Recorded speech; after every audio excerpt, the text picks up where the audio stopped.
నా ప్రియమైన బిడ్డ, నా మాటలు జాగ్రత్తగా ఆలకించుము. నేను ఎన్నిసార్లు చెప్పినా నీవు అర్థము చేసుకోవడం లేదు. ఎందుకని అజాగ్రత్తగా ఉంటున్నావు? అలా ఉండకూడదు. నీకోసమే కదా పరలోకమును వీడి భూలోకమునకు వచ్చాను.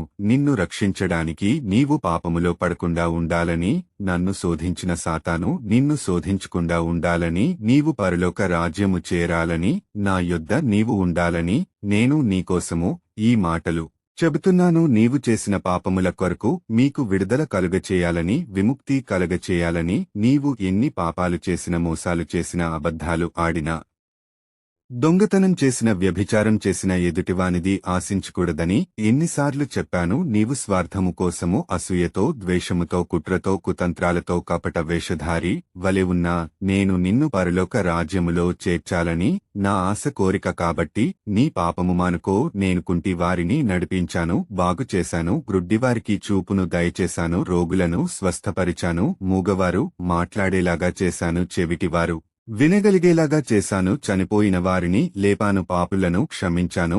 5 రొట్టెలు 2 చేపలు 5,000 మందికి పంచిపెట్టినప్పుడు తృప్తిగా నారు కదా. కానాపల్లి వివాహములో నీటిని ద్రాక్షరసముగా మార్చాను. ఇంకా చెప్పాలంటే ఎన్నో అద్భుతాలు చేశాను, ఆశ్చర్య కార్యాలు చేశాను. నీవు ఎన్ని అపరాధములు చేసినా నేను నిన్ను క్షమించాను. నేను ఇన్ని కార్యాలు చేసినా నన్ను నీవు గుర్తించలేదు.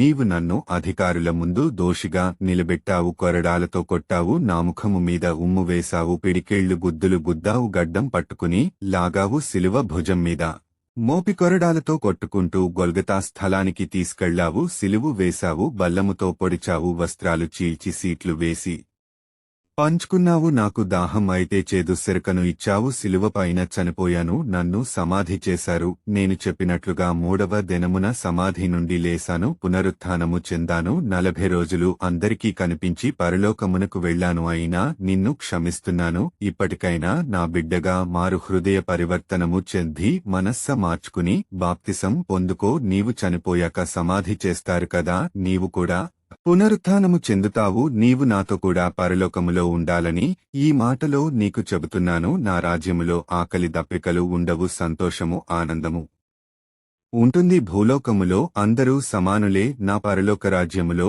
అందరూ సమానులే. మీరందరూ నా బిడ్డలే. నీవు నా ప్రియమైన కుమారుడవు, నా ప్రియమైన కుమార్తెవు. నా మాటలు ఆలకించుము. నేను 2వ రాకడలో రాబోతున్నాను. సిద్ధపడి ఉంటే పరలోకమునకు తీసుకువెడతాను. ఆమెన్.